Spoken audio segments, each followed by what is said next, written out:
আজকে আমি চিংড়ি মাছের খোসা, যেগুলো চিংড়ি মাছকে আমরা বেছে মাথার সাইডগুলো যেগুলো সব লেগে থাকে, ওই চিংড়ি মাছের মাথাগুলোকে বেছে বেছে নিয়ে আজকে আমি একটা পেস্ট বানিয়েছি। কিছুটা ছোলার ডাল ভিজিয়ে রেখেছিলাম। ছোলার ডাল, চিংড়ি মাছের মাথাগুলো, কাঁচা লঙ্কা, নুন, 2 কোয়া রসুন দিয়ে আমি ভালো করে সব, আর নুন দিয়ে ভালো করে পেস্ট বানিয়ে নিয়েছি। দেখো, মিক্সি জারে ভালো করে আমি সব একসঙ্গে পেস্ট বানিয়ে নিয়েছি। তারপর উপর থেকে আমি পেঁয়াজ কুচি করে দিয়েছি, দিয়ে ভালো করে সব কিছু আমি মেখে নেব।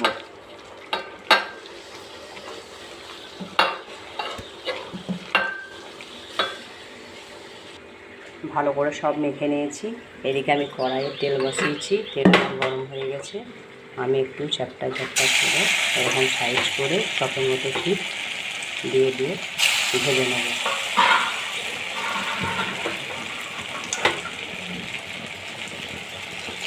বেশি করেই ভাজতে হবে। তেলে একসময় এতগুলো দিলাম। চিংড়ি মাছের যে কোনো জিনিসই খেতে খুব টেস্ট লাগে। চিংড়ি মাছ ভাপা, চিংড়ি মাছের ঝাল, চিংড়ি মাছের যা করবে, মালাইকারি,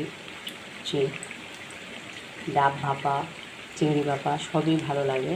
ডাব চিংড়ি তো আমি মাথাগুলো দিয়ে আমি বড়া করে ভেজে নিচ্ছি। গরম ভাতে খেতেও ভালো লাগবে, আবার বড়া করে একটা ঝাল বানানোও যাবে, যে কোনো রেসিপি করাও যাবে। তো দেখা যাক আগে আমি ভাজি কী বানাই। আমার এক পিঠ ভাজা হয়ে গেছে,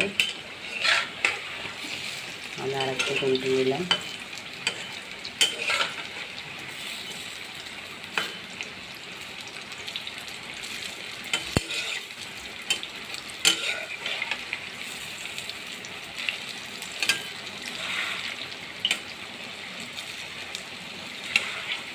চাইলে তোমরা আমার ইউটিউবে গিয়ে দেখে আসতে পারো। ইউটিউবেও আমার চিংড়ি মাছের রেসিপি দেওয়া আছে। আর আমার যদি এই রেসিপিটা তোমাদের ভালো লেগে থাকে তো অবশ্যই একটা লাইক শেয়ার দিয়ে পাশে থাকবে। আমার লাল লাল ভাজা হয়ে গেছে, দেখো। আমি এবার উঠিয়ে নেব। গরম ভাত দিয়ে অসাধারণ লাগে খেতে। তোমরা একবার বাড়িতে ট্রাই করে দেখবে।